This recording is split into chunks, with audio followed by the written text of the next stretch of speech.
తాతయ్య అమ్మని అక్కాయిల్ని లోపలికి తీసుకెళ్ళు.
ఇప్పటి వరకు ఈ చెయ్యి అవసరం కోసమే వాడాను. ఆశయం కోసం వాడితే ఎలా ఉంటుందో తెలుసా?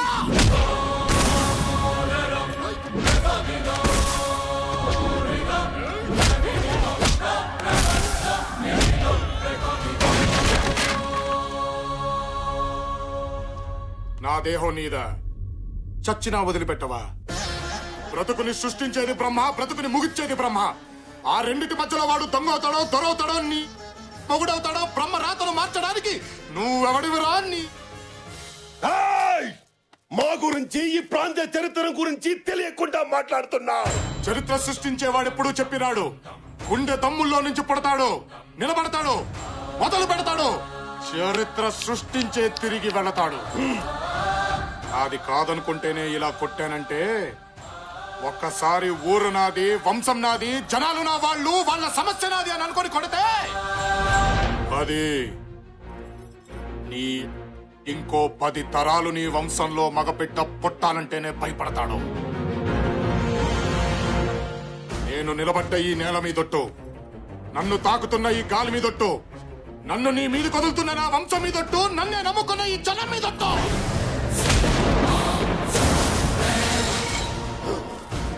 నిలబడుతున్నా, ఢీ కొడుతున్నా, ఇక ఈ ప్రాంతంలో నీ జెండా ఎగరనివ్వను. ఈ గడ్డ మీద ఒక్క ప్రాణము పోనివ్వను. కెలకొద్దు.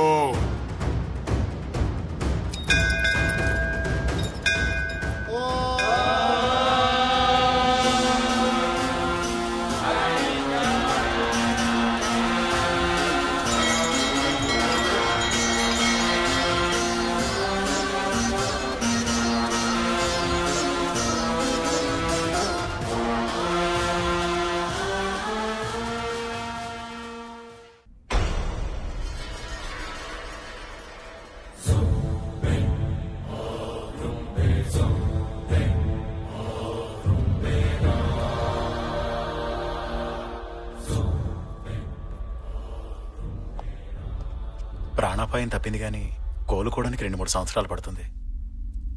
ఆ బతుకు అవసరమా? బిడ్డ బ్రతికుండడం మన అదృష్టమే కదండి. ఆడంగులకు నోళ్ళొచ్చాయంటే అది చాలు.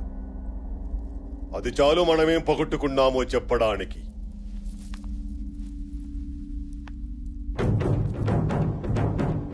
వాడు తాంబూలం తీసుకోలేదు, బరిలోకి దిగలేదు, కత్తి పట్టలేదు, ప్రాణాలు తీయలేదు. గెలిచాడు. జనం జై కొట్టారు, వేద పండితులు ఛత్రం పట్టారు. వాడక్కడున్నాడు, మనం ఇక్కడున్నాం.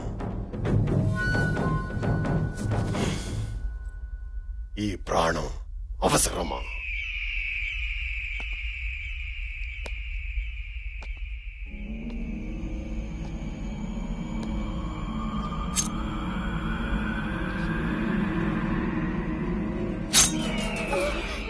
పోయండి. రాజవంశంలో పుట్టారా, లో పుట్టారా? వాడికి పాడ కట్టొద్దు, పిండం పెట్టొద్దు. ఇంట్లో కుక్క చచ్చిందని అనుకోండి, ఏడ్చి పారేయండి. రాబోయే 14వ రోజే వాడిని బరిలో దించాలి. జై కొట్టిన జనాల ముందే వాడి తల కొట్టాలి.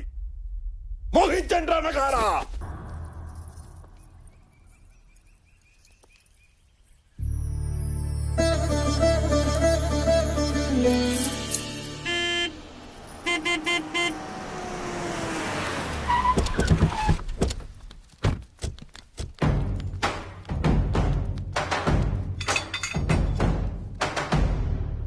వీళ్ళందరూ మన చుట్టుపక్కల ఉన్న జమీందారులు బావా, మీ వంశానికి మద్దతుదారులు.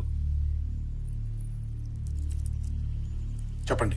25 ఏళ్ల నుండి పరువు చచ్చి బతుకుతున్నాం బాబు. ఇన్నేళ్ల తర్వాత తాంబూలం రోజే శత్రువుని పరిగెత్తించావు. రేపు బరిలో మీ వెనకాల మేమందరం ఉంటాం బాబు. ప్రాణం పోయినా పర్వాలేదు. అయితే ఓ పని చేయండి, మీ పంట పొలాలు మొత్తం తగలబెట్టండి. మీ ఇళ్ళన్నీ కూల్చేయండి.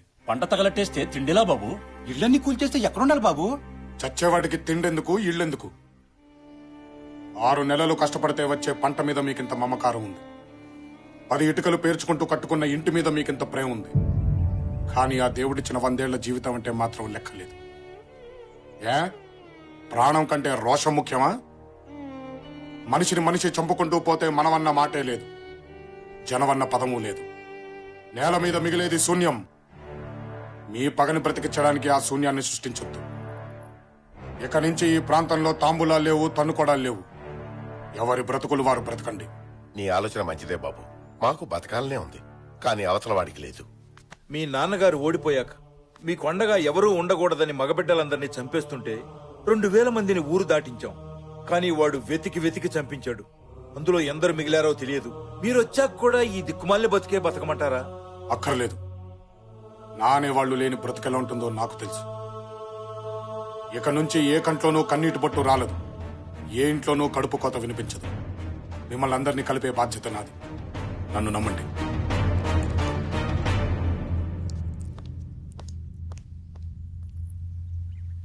నాన్న, వీడు నా బిడ్డేనా?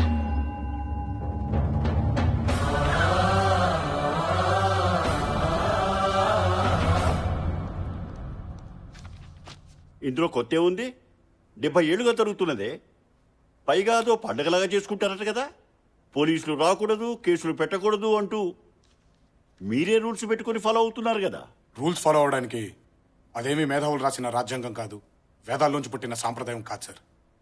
ఒక కలెక్టర్గా అక్కడ గొడవలను ఆపాల్సిన బాధ్యత మీదే.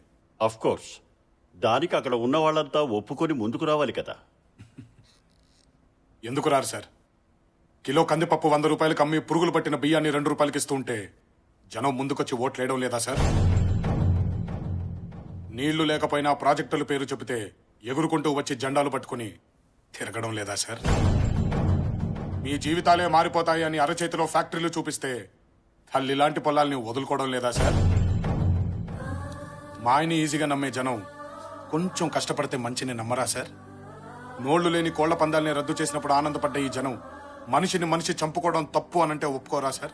ఇన్నేళ్లుగా మా ముందుకు ఎవ్వరూ రాలేదు. ఫస్ట్ టైం నువ్వు వచ్చావు. నిజంగా నువ్వు బాధతో వచ్చావా, భయంతోటా? భయంతోనే సార్. ఏ బిడ్డ చనిపోతే ఏ తల్లి కళ్ళల్లో నీళ్లు చూడాలోనన్న భయం సార్. ఏ తండ్రి చనిపోతే ఏ బిడ్డ అనాథగా రోడ్డు మీద పడతాడోనన్న భయం సార్. కానీ ఎంత భయపడే గుండెల్లో మీరు భయపడే నిజం కూడా ఉంది సార్. నీ కాగితంతో పని కాదు, కత్తే పట్టాలనుకుంటే 5 నిమిషాలు సార్. Just 5 minutes. కంప్లైంట్ ఇవ్వడానికి ఆ కాంపౌండ్ లో ఒక్కడు కూడా మిగలడు. అది జరగకూడదనే మీ దాకా వచ్చాను సార్. దయచేసి నా దాకా రానివ్వకండి. ఒక సిటిజన్గా నీ కమిట్మెంట్ నాకు నచ్చింది. ఒక ఆఫీసర్గా నా డ్యూటీని పూర్తి చేస్తాను. All the best.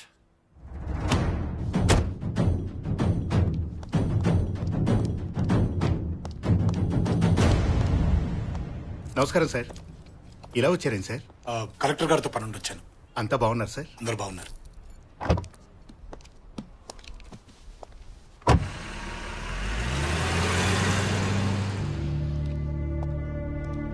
సార్ బండి రెడీ సార్. వాడికి సల్యూట్ కొట్టావేంట్రా? ఆయన వీరదుర్గం రాజా వారి వారసుడు సార్. హైదరాబాద్ లో అనాథలా బతికిన వాడు వీరదుర్గం కోట్లకి ఎలా వచ్చి పడ్డాడు?